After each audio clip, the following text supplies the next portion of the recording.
நம்முடைய பத்திரிகை நண்பர்களுக்கு எங்களுடைய அன்பார்ந்த வணக்கத்தை தெரிவித்துக் கொள்கின்றோம். இன்று பாரதிய ஜனதா கட்சியில இணைந்திருக்கக்கூடிய அன்பு சகோதரர்கள் இந்த நேரத்தில் வரவேற்கிறோம். குறிப்பாக தென்னிந்திய மீனவர்கள் கூட்டமைப்பு, சவுத் இந்தியன் பிஷர்மேன் ஃபெடரேஷன், அந்த முழு அமைப்பு இன்று பாரதிய ஜனதா கட்சியோடு தன்னை இணைத்துக் கொண்டிருக்கின்றார்கள். அதனுடைய தலைவராக இருக்கக்கூடிய அண்ணன் ஜெயபாளையன் அவர்கள் தலைமையில் இன்று முழுவதுமாக மாநிலத்தினுடைய தலைவர், துணைத் தலைவர், அமைப்புச் செயலர் உட்பட சில மாவட்டத்தினுடைய தலைவர்களும் முழுமையாக பாரதிய ஜனதா கட்சியோடு தன்னை இணைத்திருக்கின்றார்கள். அண்ணன் ஜெயபாளையன் அவர்கள் என்னோடு இருக்கின்றார்கள். அவர்களுக்கும் இந்த நேரத்தில் வருகின்ற பாரதிய ஜனதா கட்சியினுடைய வரவேற்பை அளித்துக் கொள்வதிலே நாங்கள் பெருமை அடைகின்றோம். ஒரு 3-4 விஷயங்களை பத்திரிகை நண்பர்களிடம் பேச வேண்டும் என்பதற்காக இந்த பத்திரிகையாளர் சந்திப்பில் இருக்கோம். 2-3 விஷயம். முதல் விஷயம், சமீபத்தில் ராமேஸ்வரம் பகுதி, குறிப்பாக நம்முடைய பாம்பன் பகுதியிலிருந்து நம்முடைய மீனவ சொந்தங்கள் டெல்லியில நேற்று முன்தினம் நம்முடைய மத்திய வெளியுறவுத்துறை அமைச்சர் திரு ஜெய்சங்கர் அவர்களை சந்திப்பதற்காக நேரம் கேட்டிருந்தோம். அதே நேரத்தில் நாங்கள் வலியுறுத்தி இருந்தோம், அமைச்சர் அவர்களை சந்திக்கும் பொழுது எங்களோடு மீன்வளத்துறை அமைச்சரவையினுடைய செயலாளரும் வெளியுறவுத்துறை அமைச்சரவையில் இருக்கக்கூடிய மூத்த அதிகாரிகளும் இருந்தால் சிறப்பாக இருக்கும் என்று. அதேபோல நம்முடைய சந்திப்பின் போது அமைச்சர் அவர்கள் மீன்வளத்துறையினுடைய செயலாளரையும் அழைத்திருந்தார்கள், பிஷரிஸ் டிபார்ட்மெண்ட் செக்ரட்டரி. அதனால் எல்லா விஷயங்களையும் கூட ஒரே நேரத்தில் 1 மணி நேரம் அந்த நிகழ்வில் பேசுவதற்கு நமக்கு ஒரு வாய்ப்பு கிடைத்தது. அதில் குறிப்பாக சமீபத்தில், குறிப்பாக இந்த 2024 இந்திய இலங்கை எல்லை பகுதியில் அதிகப்படியான தமிழ் மீனவர்கள் குறிப்பாக இந்த ஆண்டு கைது செய்யப்பட்டிருக்கிறார். 2024 இதுவரை 273 மீனவர்கள் கைது செய்யப்பட்டிருக்கின்றார்கள் ஒரே ஆண்டில். அதுல 204 மீனவர்கள் விடுதலை செய்யப்பட்டிருக்கின்றார்கள். இன்னும் 69 மீனவர்கள் சிறையில் இருக்கிறார்கள். அதுல 61 மீனவர்கள் இலங்கையினுடைய சிறையில் ஜுடிஷியல் கஸ்டடியில் இருக்கிறாங்க. 8 மீனவர்கள் தண்டனை பெற்று சிறையில் இருக்கிறாங்க. 3 போட்டினுடைய முதலாளிகளுக்கு அபராதம் விதித்திருக்கின்றார்கள். இதெல்லாம் கவனத்துக்கு கொண்டு வந்தோம். அபராதம் இல்லாம வேகமா மீட்கணும். வேகமாக 69 பேரும் மீட்கப்பட்டு தமிழகத்திற்கு திரும்ப வர வேண்டும் என்று அதற்கான முழு முயற்சியும் வெளியுறவுத்துறை அமைச்சரகம் எடுத்துக் கொண்டிருக்கின்றார்கள். ஜெய்சங்கர் அவர்கள், மாண்புமிகு அமைச்சர் அவர்கள் தனிப்பட்ட முறையில் கவனம் கொடுத்துட்டு இருக்கிறாங்க. வேகமாக இது நடக்கும் என்கின்ற உத்தரவாதம் அளித்திருக்கிறாங்க. அதே நேரத்தில் துரதிருஷ்டவசமாக ஆழ்கடல்ல அந்த இலங்கையினுடைய நேவி போட்டும் நம்முடைய மீனவ சொந்தத்தினுடைய போட்டும் மோதிய பொழுது ஒரு மீனவர் இறந்துட்டாங்க. அது உடனடியாக அவருடைய உடலை அடுத்த நாள் ராமேஸ்வரத்துக்கு கொண்டு வந்து கொடுத்துட்டாங்க. இன்னும் ஒருவருடைய நிலைமை நமக்கு தெரியல. அதனால வெளியுறவுத்துறை அமைச்சர் அவர்கள் நம்ம முன்னாடி நேரடியா இலங்கைக்கான இந்திய தூதர்கிட்ட தொலைபேசி மூலமா பேசினாங்க. இலங்கைக்கான இந்திய தூதரும் கூட என்ன சொன்னாங்கன்னா, நேரடியா நான் அரசாங்கத்தோடு தொடர்பில் இருக்கிறேன். குறிப்பாக இலங்கையினுடைய கடலோர பகுதிகள்லாம் நாங்கள் தொலைவிட்டு இருக்கிறோம்.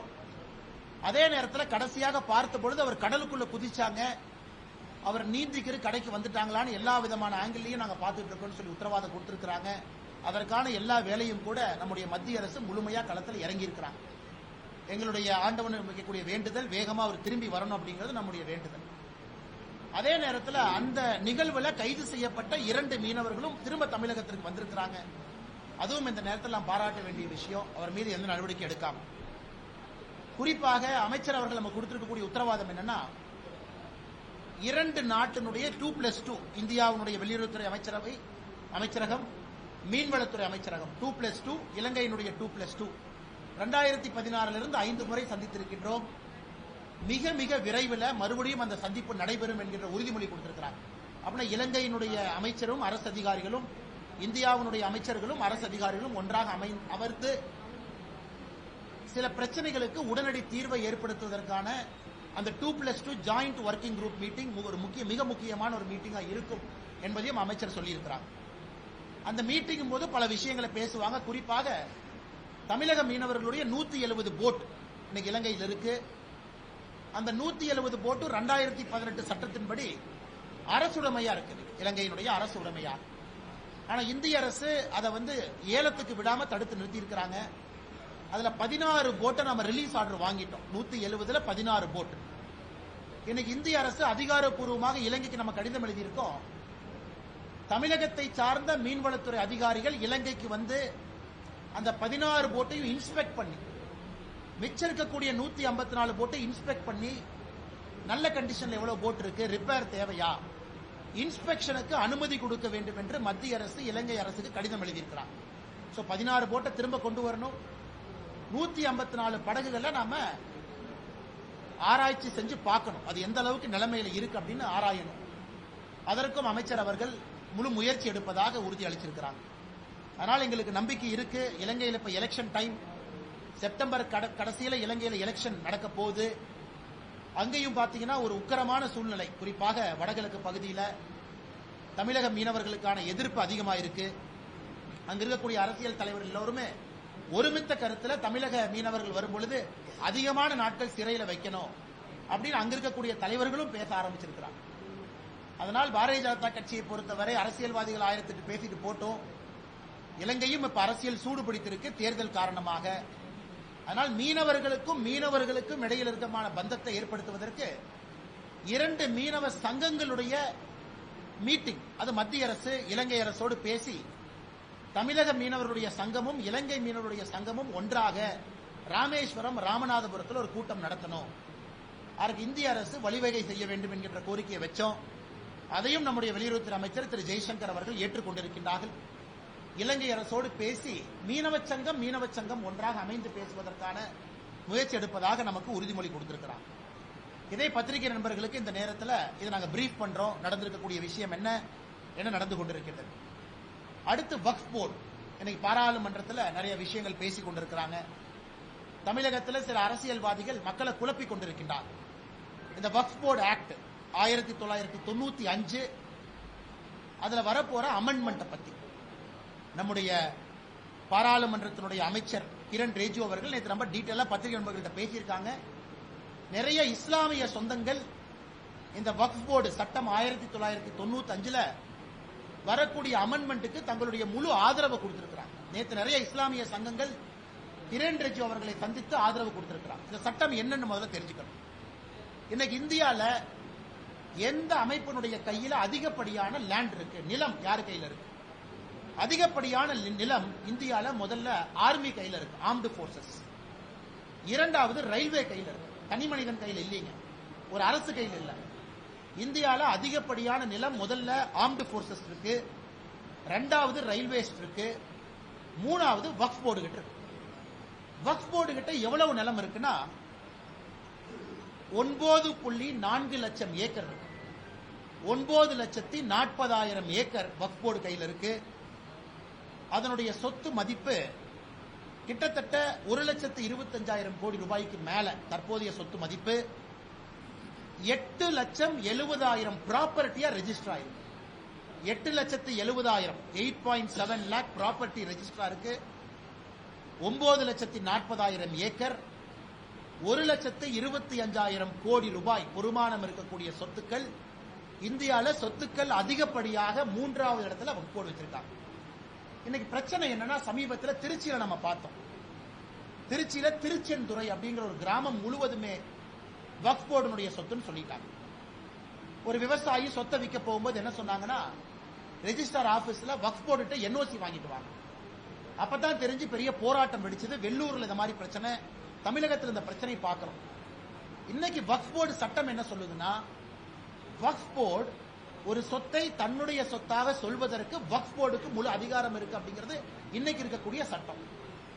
நீங்களும் நானும் ஓவர் கம் பண்ணோம்னா வக்ஃப் போர்டு போய் நோ அப்ஜெக்ஷன் சர்டிபிகேட் வாங்கி அந்த டாக்குமெண்ட்டை ரெஜிஸ்டர் அலுவலகத்தில் கொடுத்தா நம்முடைய சொத்தை கிரயம் பண்ண முடியும். இதுல ஆச்சரியம் என்னன்னா, திருச்செந்துறை ஊர்ல இருக்கக்கூடிய சுந்தரேஸ்வரர் கோயில் 1500 ஆண்டுகள் பழமையான கோவில். 1500 ஆண்டுகள் பழமையாக இருக்கக்கூடிய ஒரு கோவில் எப்படி வக்ஃப் போர்டு சொத்துக்குள்ள அந்த கோயில் வர முடியும்? இதான் இன்னைக்கு எல்லாருக்கும் இருக்கக்கூடிய.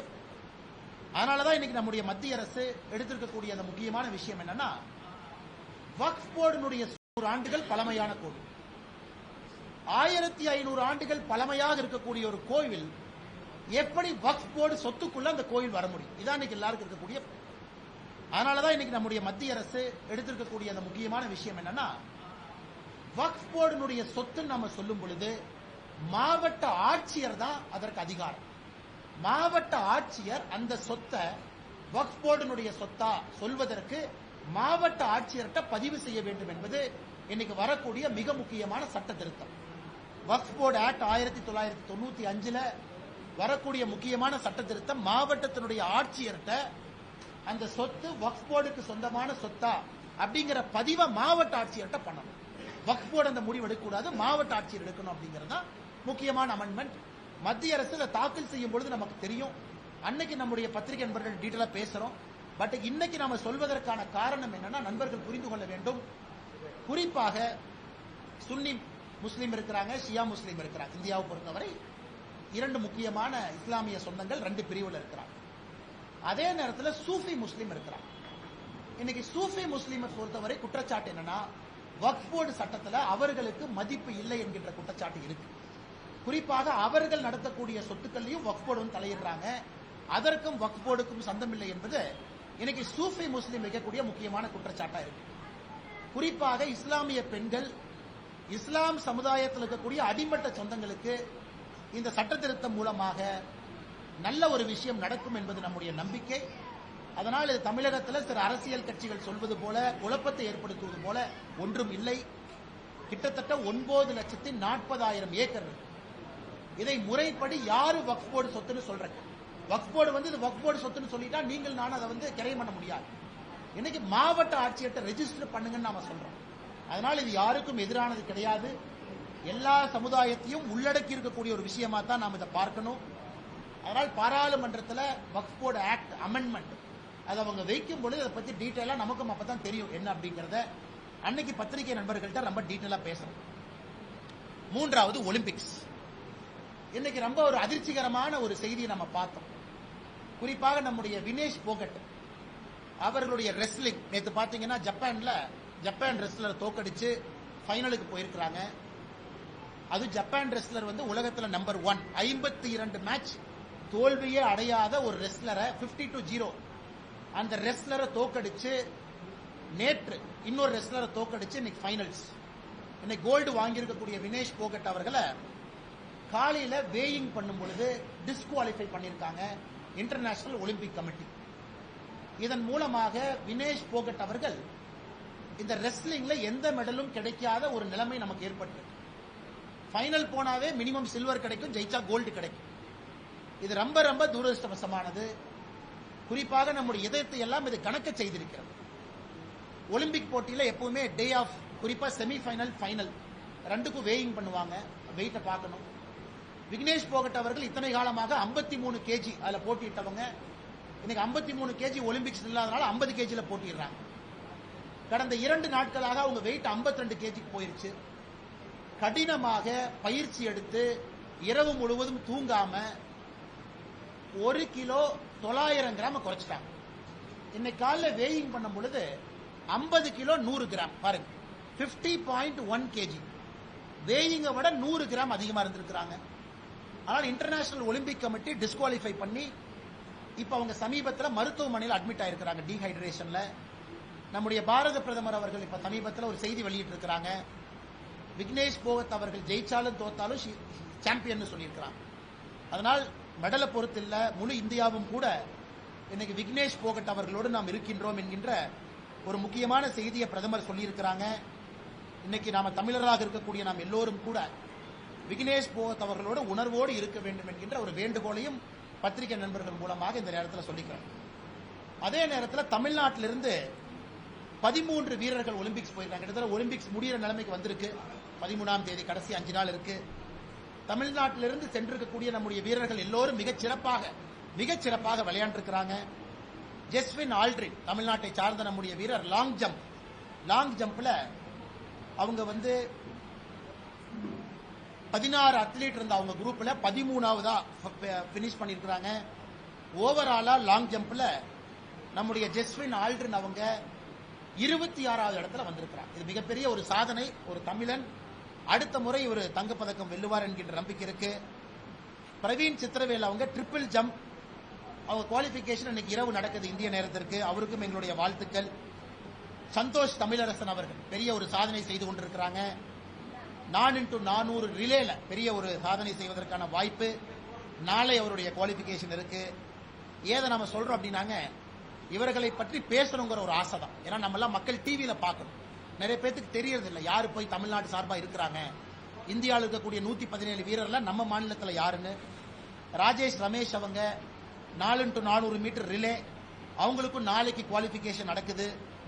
அதே போல சுபா வெங்கடேசன் அவர்கள் 4x400 ரிலே, அவங்களுக்கு 9ஆம் தேதி ஆகஸ்ட் குவாலிபிகேஷன் இருக்கு. 11ஆம் தேதி ஃபைனல்ஸ் இருக்கு. வித்யா ராமராஜ் அவங்களுக்கு 9ஆம் தேதி குவாலிபிகேஷன் இருக்கு. அவங்களும் அத்லெட்டிக்ஸ்ல இருக்கிறாங்க. விஷ்ணு சரவணன் செயிலிங் தமிழகத்திலிருந்து அவங்க இன்னைக்கு 18வது பொசிஷன்ல ஃபைனல்ஸ்க்கு குவாலிஃபை ஆகல. 10 பேர் மட்டும்தான் ஃபைனல்ஸ்க்கு போக முடியும். சரவணன் அவர்கள் 18வது நமக்கு பெருமை சேர்த்திருக்கிறாங்க. அவர்களுக்கும் எங்களுடைய வாழ்த்துக்கள். நேத்ரா குமரன் செயிலிங், நேத்ரா குமரன் 21வது இடத்தை பிடிச்சிருக்கிறாங்க. ஃபைனல்ஸ் குவாலிஃபை ஆகல. அவர்களுக்கும் எங்களுடைய வாழ்த்துக்கள். அன்பு சகோதரர் பிருத்திவிராஜ் தொண்டைமான் அவங்க இந்த முறை பல வேர்ல்டு கப்ல கோல்டு மெடல் வாங்கினாங்க. நல்ல ஃபார்ம். உறுதியா தமிழ்நாட்டுக்கு ஒரு கோல்டு மெடல் கிடைக்கும் நம்ம சொன்னோம்னா பிருத்திவிராஜ் தொண்டைமான் அவங்க ஒலிம்பிக்ஸ்க்கு போனாங்க. ஆனா துரதிருஷ்டவசமாக அவரும் கூட மிகச் சிறப்பாக அந்த ஷூட்டிங்ல பங்கேற்றும் கூட 21வது இடத்தை பிடிச்சிருக்கிறாங்க. ஃபைனலுக்கு போக முடியல. அவருக்கும் எங்களுடைய வாழ்த்துக்கள். அன்பு சகோதரி இளவெனில் வளரிவன் ஒரு பெரிய நம்பிக்கையை நம்ம கொடுத்து கொண்டிருக்கக்கூடிய அன்பு சகோதரி ஏர் ரைஃபிள்ல 10வது இடத்துல வந்தாங்க. 10வது இடத்துல 10 மீட்டர் ஏர் ரைஃபிள். ஆனா 8 பேர் தான் ஃபைனல் போக முடியும். அதனால அன்பு சகோதரிக்கு எங்களுடைய வாழ்த்துக்களை தெரிவிச்சுக்கிறோம். இந்த முறை ஃபைனலுக்கு அவங்களால போக முடியல. சரத் கமல் அவர்கள் நம்முடைய பெரிய ஒரு சூப்பர் ஸ்டார், அவங்க ரவுண்ட் ஆஃப் 64ல தோத்துட்டாங்க. டீம் ஈவெண்ட் இன்னைக்கு சைனாவோட இருக்கு. வெற்றி பெறட்டும் என்கின்ற வாழ்த்துக்கள். சத்யன் அவர்களுக்கும் இன்னைக்கு ஈவெண்ட் இருக்கு. ஸ்ரீராம் பாலாஜி அவங்க டென்னிஸ், ரோஹன் போபண்ணாவோட பங்கேற்றாங்க. அவங்க கூட முதல் ரவுண்ட்ல வெற்றி வாய்ப்பை இழந்துட்டாங்க. 13 தமிழர்கள் இருக்கிறாங்க ஒலிம்பிக்ஸ்ல. அதுல 6 தமிழர்கள் நாம பார்ப்போம் இன்னைக்கு, நாளைக்கு, நாளானைக்கு. குறிப்பா அவங்களுடைய triple jump, 4x400 relay, table tennis team காம்படிஷன்ல அவர்கள் சாதனை புரிய வேண்டும் என்று ஆண்டவனை வேண்டிக் கொள்கின்றோம். அவர்கள் நிச்சயமாக இந்தியாவிற்கும் தமிழகத்திற்கும் பெருமை சேர்ப்பாங்க. நமக்கு ஒரு மெடல் கிடைக்கும் என்று இந்த நேரத்தில் நாங்க நினைக்கிறோம். கடைசியாக நம்முடைய உச்சநீதிமன்றத்தினுடைய சமீபத்து தீர்ப்புகள். எஸ்சி சமுதாயத்திற்கான ஒரு மிக முக்கியமான தீர்ப்பு உச்சநீதிமன்றம் கொடுத்திருக்கிறாங்க. எஸ்சி சமுதாயத்திற்கான உள்ஒதுக்கீடு அது செல்லாது செல்லும் என்கின்ற குழப்பத்துக்கு இன்னைக்கு உச்சநீதிமன்றம் அருமையான தீர்ப்பு கொடுத்திருக்கிறாங்க. அது பாத்தீங்கன்னா ஒரு பெரிய லாங் தீர்ப்பு, 534 பக்கம் இருக்கக்கூடிய ஒரு ஜட்ஜ்மெண்ட். அதுல எஸ்சி சமுதாயத்துக்குள்ள சப் கேட்டகரைசேஷன் செல்லும், அது கான்ஸ்டிடியூஷனலி வேலிட் என்கின்ற ஒரு முக்கியமான தீர்ப்பு கொடுத்திருக்கிறாங்க. அந்த முக்கியமான தீர்ப்பு நம்முடைய தமிழகத்திற்கு பொருந்தும். தமிழகத்தில் 18% டோட்டல் ரிசர்வேஷன் நம்முடைய எஸ்சி சமுதாய சொந்தங்களுக்கு இருக்கு. அதுல 3 சமுதாயம் உள்ளொதுக்கீடு, 3% உள்ளொதுக்கீடு நம்முடைய அருந்ததியர் சமுதாயத்துக்கு இருக்கு. இன்னைக்கு அருந்ததியர் சமுதாயத்தினுடைய நீண்ட நாள் ஒரு கோரிக்கை என்னன்னா, இந்த 3% ரிசர்வேஷனை ரீவிசிட் பண்ணணும். நமக்கு தெரியும் ஏழையிலும் ஏழை என்கின்ற ஒரு சமுதாயம் அருந்ததியர் சமுதாயம். அதனால் பாரதிய ஜனதா கட்சியை பொறுத்தவரை அருந்ததியர் சமுதாயம் எல்லா சமுதாயத்தோடு துணை நிற்கின்றோம். நிச்சயமாக இதை ஆராய்ந்து மறுபடியும் ஸ்டடி பண்ணி 3% மேலே உயர்த்த வேண்டுமா என்கின்ற ஒரு நிலையை தமிழக அரசு அனைத்து கட்சி கூட்டத்தை கூடி முடிவெடுக்கும் பொழுது பாரதிய ஜனதா கட்சி நிச்சயமாக அவர்களோடு துணை இருப்போம். அதற்கு அனைத்து கட்சி கூட்டத்தை கூட்டணும், ஒரு நல்ல முடிவெடுக்கணும் என்பது எங்களுடைய வேண்டுகோள். அதே நேரத்தில் இந்த தீர்ப்புல கிரீமி லேயர் அப்படிங்கிற ஒரு கான்செப்டை கொண்டு வந்திருக்காங்க. இது ஓபிசி கிரீமி லேயர்னால இருக்கு. இப்ப எஸ்சி சமுதாயத்திற்கு கிரீமி லேயர் அப்படிங்கிற ஒரு தன்மையை உச்சநீதிமன்றத்தினுடைய தீர்ப்பில் இருக்கு. இன்னைக்கு பாரதிய ஜனதா கட்சி அகில இந்திய தலைவர்கள் இந்த ஜட்ஜ்மெண்ட்டை ஸ்டடி பண்ணிட்டு இருக்காங்க. தமிழகத்தில் நம்முடைய மூத்த தலைவர், மாநிலத்தினுடைய துணைத் தலைவர் ஐயா விபி துரைசாமி அவர்களும் கூட அந்த கலந்தோசிப்பில் இருக்கிறாங்க, அந்த கலந்தாய்வு செஞ்சுக்கிட்டு இருக்கிறாங்க. எப்படி நம்முடைய முடிவை எடுக்க வேண்டும், என்ன சொல்லியிருக்கிறாங்க, இதனால் என்ன பாதிப்பு என்கின்ற பலவிதமான கருத்துக்கள் நாம் எடுத்துக் கொண்டிருக்கின்றோம். அதை பற்றி நம்முடைய அகில இந்திய தலைவர்கள் முடிவெடுத்த பிறகு பாரதிய ஜனதா கட்சி தமிழ்நாடு எங்களுடைய அதிகாரப்பூர்வமான முடிவை நம்முடைய பத்திரிகை நண்பர்கள் மூலமாக தமிழக மக்களுக்கு சொல்வதற்கு நாங்கள் கடமைப்பட்டிருக்கின்றோம். அதே நேரத்தில் நம்முடைய தேசிய ஜனநாயக கூட்டணியுடைய ஒரு முக்கியமான அங்கம் வகிக்கக்கூடிய பாட்டாளி மக்கள் கட்சி அன்புமணி ராமதாஸ் அவர்கள் நேற்று பத்திரிகையாளர் சந்திப்பு நடத்தினாங்க. அதுல நிறைய விஷயங்களை பேசுறாங்க. அவர் பேசியிருக்கக்கூடிய எல்லா கருத்துக்களும் எங்களுக்கு ஒப்பிகை இருக்கு. குறிப்பாக குரூப் 4 டேட்டாவை வச்சு பேசினாங்க. குரூப் 1, குரூப் 2, குரூப் 3 டேட்டாவை பத்தி பேசவில்லை என்கின்ற புள்ளி விவரத்தை கொடுத்தாங்க. குரூப் 1 எப்படி இருக்கு, குரூப் 2 எப்படி இருக்கு, குரூப் 3 எப்படி இருக்கு. ஆனால் பாரதிய ஜனதா கட்சியை பொறுத்தவரை குறிப்பாக எம்பிசி தமிழ்நாட்டில் எந்த ஒரு சமுதாயத்திற்கும் பாதிப்பு இல்லாத அளவுக்கு நாம் ஒரு முடிவெடுக்கணும். அதற்கு முதலமைச்சர் அவர்கள் அனைத்து கட்சி கூட்டத்தை கூட்டணும். நேற்று நம்முடைய அன்புமணி ராமதாஸ் அவர்கள் சொல்லியிருக்கக்கூடிய நிறைய செய்திகள் முக்கியமான செய்திகள், தரவு ஆதாரத்தோடு பேசியிருக்கிறாங்க. அது பாரதிய ஜனதா கட்சி அவர் பேசிய கருத்துக்கள்ல எங்களுக்கு ஒப்பிகை இருக்கு. ஆனா எந்த சமுதாயத்திற்கும் பாதிப்பு இல்லாமல் இது இருக்க வேண்டும் என்று நினைக்கின்றோம். அதற்கு முதலமைச்சர் அவர்கள் அனைத்து கட்சி கூட்டத்தின் மூலமாக ஒரு முடிவெடுத்து இந்த எல்லா பிரச்சனைகளுக்கும் அடிப்படையில் ஒரு முற்றுப்புள்ளி வைக்க வேண்டும் என்பது எங்களுடைய கோரிக்கையா இருக்கு. சம்பந்தமாக பாரதிய ஜனதா கட்சி சார்பாக அண்ணன் ஏஜி சம்பத் அவர்கள் இதை இன்னும் ரொம்ப தீர்க்கமா ஆராய ஆரம்பிச்சிருக்கிறாங்க. அவரும் கூட அவருடைய தலைமையில எங்களுக்கு மிக விரைவில் ஒரு அறிக்கை கொடுத்திருக்கிறாங்க. அது அனைத்து கட்சி கூட்டத்திற்கு செல்லும் பொழுது பேசுவதற்கு அது எங்களுக்கு ஏதுவாக இருக்கும். அது இல்லாம 2 தினத்திற்கு முன்பு ஒரு முக்கியமான செய்தி குறிப்பு நாங்கள் வெளியிட்டிருந்தோம். முதலமைச்சர் கோப்பையை தமிழகத்தில் 12 வயசுலிருந்து 19 வயசுக்குள்ள ஒரே கேட்டகரியா வச்சிருக்கிறாங்க. இது எங்களை பொறுத்தவரை இது முட்டாள்தனம் என்கின்ற வார்த்தையை பயன்படுத்தும். இந்த 12 to 19 தான் அடுத்த ஒலிம்பிக்ஸ் யாரு போறாங்க, யாரு மெடல் கேம்ஸ், வேர்ல்டு சாம்பியன்ஷிப் நமக்கு தெரியும்.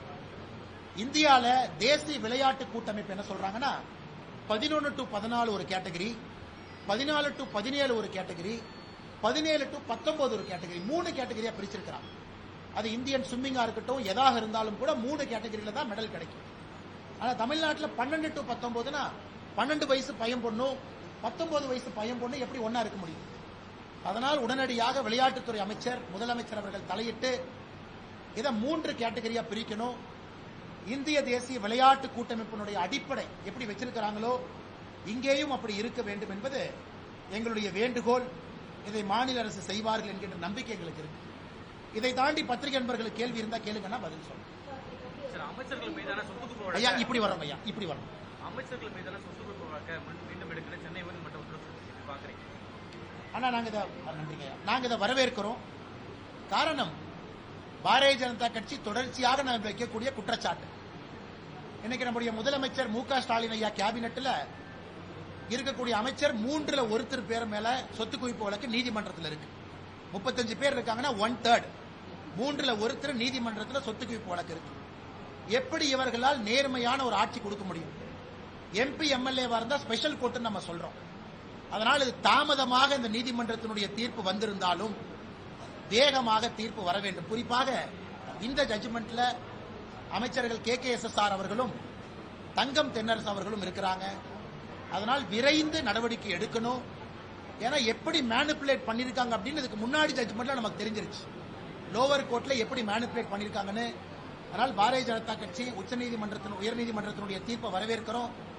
இது உச்சநீதிமன்றத்தை வரைக்கும் அவங்க அப்பீல் போனாலும் கூட தவறு செய்தவர்கள், மக்கள் பணத்தை கொள்ளையடித்தவர்கள் மறுபடியும் ஒரு பொறுப்புக்கு வராத அளவுக்கு தீர்ப்பு இருக்க வேண்டும் என்பதுதான் எங்களுடைய எதிர்பார்ப்பு. அதனால் காத்துக் கொண்டிருக்கிறோம். ஆனா சொல்லுங்க, கொலை வழக்கில் தொடர்ச்சியா கைது நடவடிக்கை நடந்துட்டே வருது. இப்ப இன்னைக்கு கூட கைதா இருக்காரு அஸ்வத் அம்மன், காங்கிரஸ்ல ஒரு முக்கியமான பொறுப்பா இருக்காரு. அண்ணா இந்த ஆம்ஸ்ட்ராங் கொலை வழக்கில் ஒரு விஷயம் தமிழகத்தினுடைய காவல்துறையை நாங்க பாராட்டோம். ஏன் பாராட்டோம்னாங்கன்னா சமீபத்தினுடைய காவல்துறையினுடைய செயல்பாடுகளை பார்க்கும் பொழுது ரொம்ப டீப்பா போகணும்.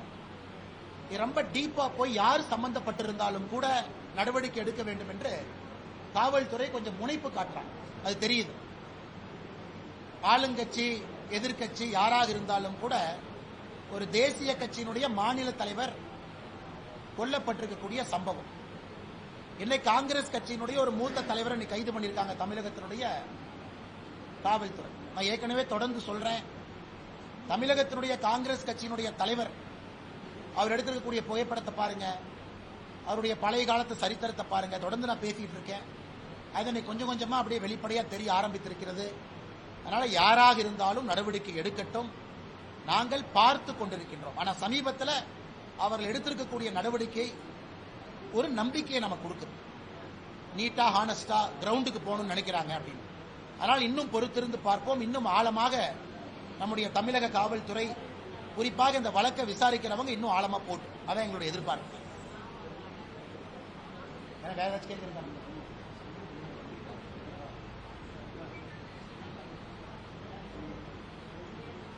வேற ஏதாச்சும் இருக்குங்களா மேடம்?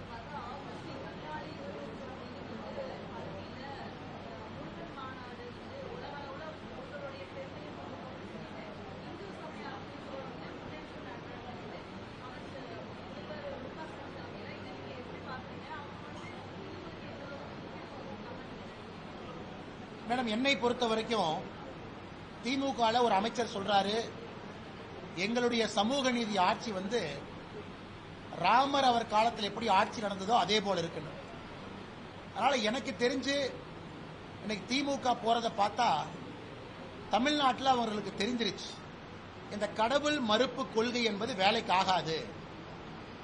அவர்களுடைய ஆரம்ப காலத்தில் எதை சொல்லி ஆட்சிக்கு வந்தாங்களோ அதையெல்லாம் மாற்ற வேண்டிய கட்டாயம் இன்னைக்கு திமுக தெரிஞ்சிருக்கு. ஏன்னா பாரதிய ஜனதா கட்சியை பொறுத்தவரை எங்களுடைய நடவடிக்கைகள் திமுகவுக்கு ஒரு பயத்தை ஏற்படுத்தியிருக்கு. ஆனா பாரதிய ஜனதா கட்சி உடனே இந்துத்துவ கட்சின்றுவா. பாரதிய ஜனதா கட்சியை பொறுத்தவரை எல்லா மதமும் சம்மதம், ஆனா இந்து மதத்தை நீ திட்டாத, இஸ்லாமிய மதத்தையும் கிறிஸ்தவ மதத்தையும் பெருமையா கொண்டாடுங்க, எல்லா மதத்தையும் சமமா நடத்துங்க, அப்பீஸ்மெண்ட் பாலிடிக்ஸை விடுங்க. நாம் காசி அயோத்தியா தமிழ் சங்கத்தை நடத்தணும்னு தமிழகத்தினுடைய இந்து சமய அறநிலையத்துறை அமைச்சர் என்ன சொன்னாங்கன்னா, நாங்களும் ட்ரெயின்ல காசி கூட்டிட்டு போனார். என்ன ஆச்சுங்க? அது வெறும் வாய் வார்த்தையா மட்டும்தான் இருக்கு. அதிகாரப்பூர்வமாக சொன்னார்கள், இங்க இருக்கக்கூடிய பக்தர்களை நாங்களும் கூட்டிட்டு போவோம், யாரையும் கூட்டிட்டு போல. இன்னைக்கு 24, 25 பழனியில இந்த மாநாடு நடத்துறோம், முருகர் மாநாடு நடத்துறோம். கண்டிப்பா நடத்துங்க, அதெல்லாம் எந்த தவறு இல்லை. முருகபெருமானை வீடு வீடா எடுத்துட்டு போகணும், அதைத்தான் நாங்க செய்யறோம். இதற்கு முன்பு பாரதிய ஜனதா கட்சி வெற்றிவேல் யாத்திரை நடத்தணும், எல்லா சமுதாயத்தையும் ஒன்னா கொண்டு போவோம். இதே வேகத்தில் போனாங்கன்னா முதலமைச்சர் ஜெய் ஸ்ரீராம் சொல்லிடுவாருன்னு நினைக்கிறேன். ஸ்டாலின் ஐயா அவர்கள் இதே வேகத்தில் போனாங்கன்னா 2024 தேர்தலுக்கு முன்பு திமுகவினுடைய அமைச்சர்கள் போட்டி போட்டுக்கொண்டு ஜெய் ஸ்ரீராம், வெற்றிவேல் முருகனுக்கு அரோகரா அப்படின்னு ஒருவர் அமைச்சரும் மேடையில் சொல்லக்கூடிய நாள் எண்ணப்பட்டு கொண்டிருக்கிறது. வெற்றிவேல் வீரவேல் முருகனுக்கு அரோகரா என்று வேகத்தில் சொல்லிவிடுவாங்க. அதற்கு அடித்தளத்தை அண்ணன் சேகர் பாபு அவர்கள் மக்களுடைய மனநிலைமையை புரிஞ்சுக்கிட்டு ஏதோ அடித்தளம் போடுற மாதிரி தான் நாங்க பார்க்கிறோம். நடத்திட்டு அதுக்கப்புறம் பார்ப்போம். அண்ணா சொல்லுங்க அண்ணா. அண்ணா, எதிர்க்கட்சி தலைவர்கள் எல்லோரும் ஒருமித்த கருத்தா சொல்லியிருக்கிறாங்க. பங்களாதேஷை பொறுத்தவரை இந்திய அரசு எடுக்கக்கூடிய முடிவுக்கு எதிர்க்கட்சிகள் துணை இருக்கும்னு சொல்லியிருக்கிறாங்க. இதை நாங்கள் வரவேற்கின்றோம். ஆனா எதிர்க்கட்சிகள் இன்னைக்கு ஒரு விஷயத்தை நல்லா புரிஞ்சிருக்கிறாங்க, நாட்டினுடைய இறையாண்மையை பொறுத்தவரை எல்லா கட்சிகளும் ஒன்னா இருக்கணும் அப்படின்னு எல்லா கட்சிகளும் பேச ஆரம்பிச்சிருக்கிறாங்க. அதை வரவேற்கிறோம். இதுல முக்கியமா பங்களாதேஷை பொறுத்த வரைக்கும் ஒரு விஷயத்தை நம்ம புரிஞ்சுக்கணும். இன்னைக்கு பங்களாதேஷில் ஏற்பட்டிருக்கக்கூடியது எதிர்க்கட்சிகள் காங்கிரஸ் உட்பட எல்லா கட்சிகளுக்கும் தெரியும். சைனா பாகிஸ்தானுடைய கைவாடம் உள்ள இருக்கான்னு பார்க்கணும். அது பத்திரிகை நண்பர்கள் நீங்களா எழுதுறீங்க. இந்தியாவை பொறுத்த வரைக்கும் ஸ்ட்ராங்காக வலிமையாக இருக்கக்கூடிய நெய்பர் நமக்கு முக்கியம். ஆப்கானிஸ்தான் ஒரு பக்கம் தாலிபானுடைய ஆட்சி, சமீபத்தில் நேபாள அரசியல் மாற்றம், மால்டீவ்ஸ் சைனாவுடைய ஆதிக்கம், ஸ்ரீலங்கா பொருளாதார பிரச்சனையிலிருந்து இப்பதான் வெளியே வர்றாங்க, பங்களாதேஷ் உள்ளே பிரச்சனை. இதையெல்லாம் இந்தியாவை பொறுத்தவரை நாம் எல்லோரும் நன்றாக இருக்க வேண்டும் என்று நினைக்கின்றோம். அதனால் வேகமாக இதற்கு ஒரு தீர்வு கிடைக்கணும். அதற்கு எல்லா கட்சிகளும் மத்திய அரசு எடுக்கக்கூடிய முடிவுகளுக்கு துணை இருக்கணும். எதிர்கட்சிகளுடைய நேற்றைய பேச்சு நமக்கு நம்பிக்கை அளிச்சிருக்கு. அதனால் நேர்கோட்டு பாதையில் எல்லா கட்சிகளும் இதை ஒரே இடத்துல அணுகுவாங்கிற நம்பிக்கை அளிச்சிருக்கு.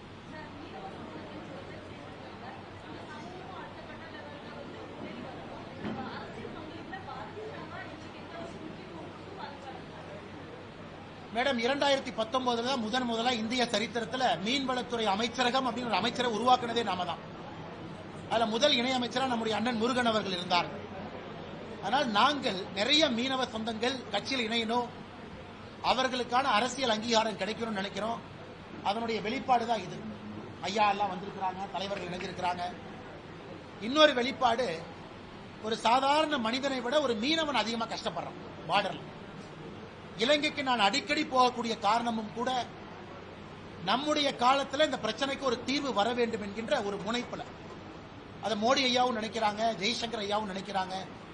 அதுவும் குறிப்பாக மற்ற மீனவர்களை விட குஜராத், தமிழ்நாடு இந்த 2 மீனவர்களுக்கு தான் அதிகமான பிரச்சனை. குஜராத் மீனவர்கள் பாகிஸ்தானால கைது செய்யப்படுறாங்க, தமிழக மீனவர்கள் இலங்கையால கைது செய்யப்படுறாங்க. அதனால் குஜராத்திலிருந்து வந்திருக்கக்கூடிய மோடி அவர்கள் மீனவர்களுடைய மகத்துவத்தை முழுமையா புரிஞ்சிருக்கிறாங்க. அதனால் எங்களுடைய காலத்தில் அதற்கு தீர்வு வர வேண்டும், இவர்கள் எல்லாம் அரசியல் பிரதிநிதித்துவம் பெற வேண்டும் என்று நினைக்கின்றோம். அது நடக்கும். அதே நேரத்தில் இப்ப நம்முடைய அலுவலகத்திற்கு தூய்மை பணியாளர்கள் சங்கம் வந்திருக்கிறாங்க. பெருநகர சென்னை மாநகராட்சியில் இருக்கக்கூடிய NULM தொழிலாளர்கள் தலைவர்கள்லாம் வந்திருக்கிறாங்க. 10 ஆண்டுகளாக தூய்மை பணியாளர்கள் தற்காலிக ஒப்பந்த பணியாக இருக்கின்றார்கள், ஒப்பந்த பணியில் இருக்கிறாங்க. திமுக தன்னுடைய தேர்தல் வாக்குறுதியை அவங்க நிரந்தரம் செய்வதாக வாக்குறுதி கொடுத்திருக்கிறாங்க. அதனால் அவர்கள் இன்னைக்கு நம்மை பார்க்க வந்திருக்கிறாங்க. இந்த நேரத்தில் பத்திரிகை நண்பர்கள் மூலமாக இந்த NULM தொழிற்சங்கத்துக்கு நாங்கள் கொடுக்கக்கூடிய உத்தரவாதம், உங்க கோரிக்கையோடு நாங்கள் துணை இருக்கின்றோம். உங்களை நிரந்தரம் செய்ய வேண்டும் என்பதில் எங்களுக்கும் கருத்து இருக்கிறது.